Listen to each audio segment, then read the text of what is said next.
we're gonna be talking about cross-matching blood for blood transfusions. So in the clinic, we have the Rapid Vet-H system. Looks like that. Comes all nice in a box with a bunch of supplies. And this is your test.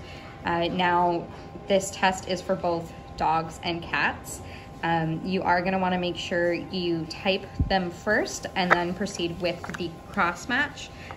So you type your patient and then you figure out if you have a donor that matches that type, and then you cross-match their blood using this to check for any potential reactions.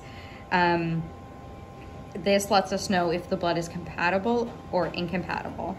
A cross-match should be performed before every transfusion.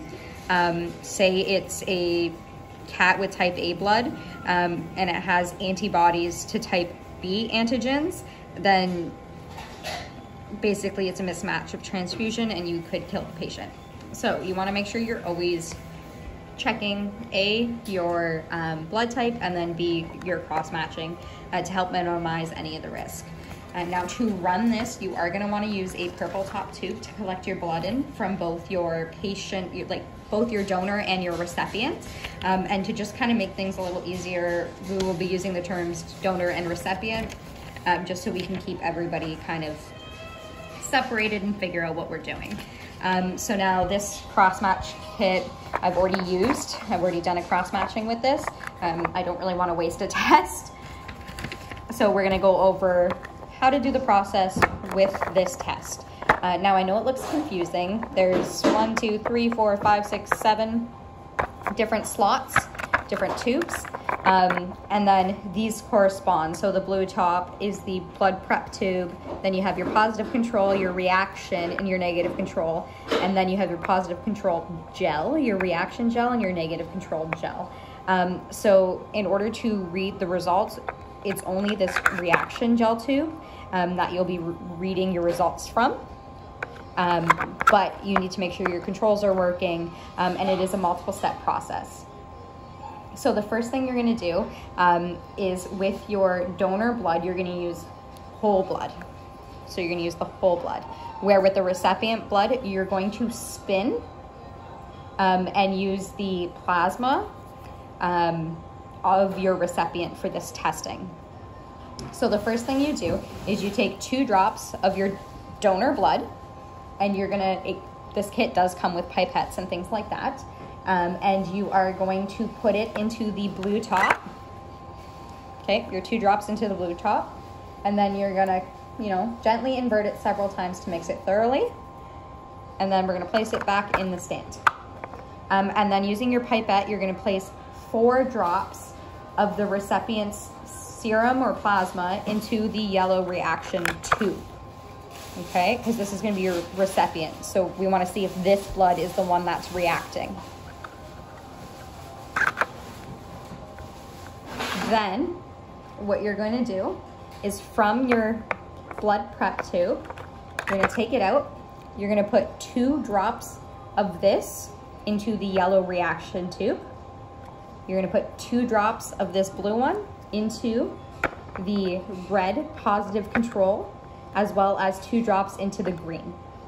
Okay, and then what you're gonna do is you're gonna mix all of these. So this is step 1. Now we put step 1 into step 2, which are the other colored tops here.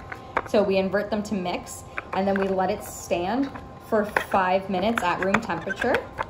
And then what you do is you take 1 drop from the reaction tube and put it into the reaction gel. You're going to take 1 drop from the green negative control and put it into the negative control gel, and 1 drop from the red positive control and put it into the positive control gel.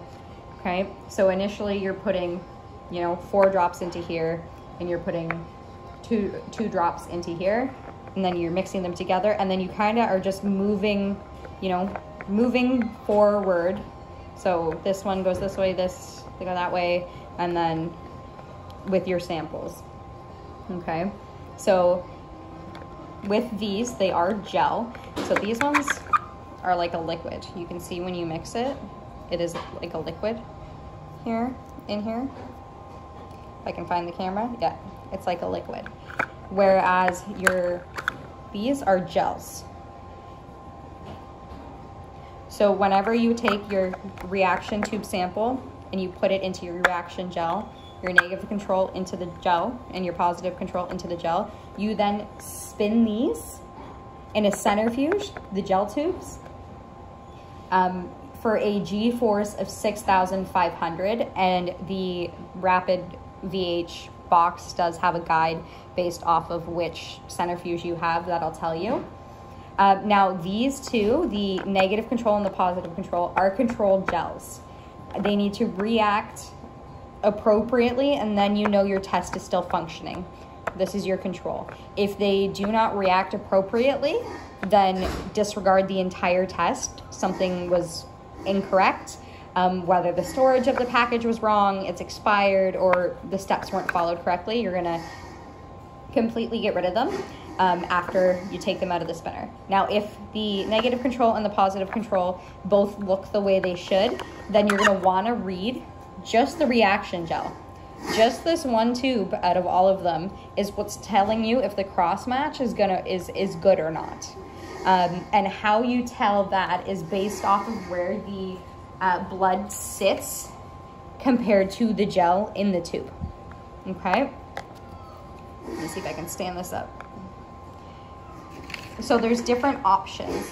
If there is any kind of blood, red blood cells at the top of the gel column or near the top, up here, then it can cause a reaction. Or if there's like a bell shape or a conical shape, it can also cause a reaction. You do not want to transfuse with that donor.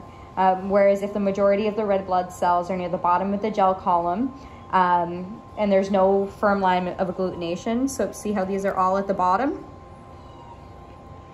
And there's no line of red blood cells up at the gel line here, and they're all at the bottom. This is negative for a reaction. So it is unlikely that you will end up with a significant reaction transfusing the donor and the recipient, the donor's blood into the recipient in this case, just because they are compatible. So it's all the way down here. We are not seeing any on the gel line. We're not seeing any fading through. It's not in a bell shape. All the cells are down.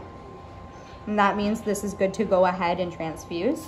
Now, nothing's 100% perfect, so there still are risks to transfusion, but doing this will allow you to mitigate as much risk as possible.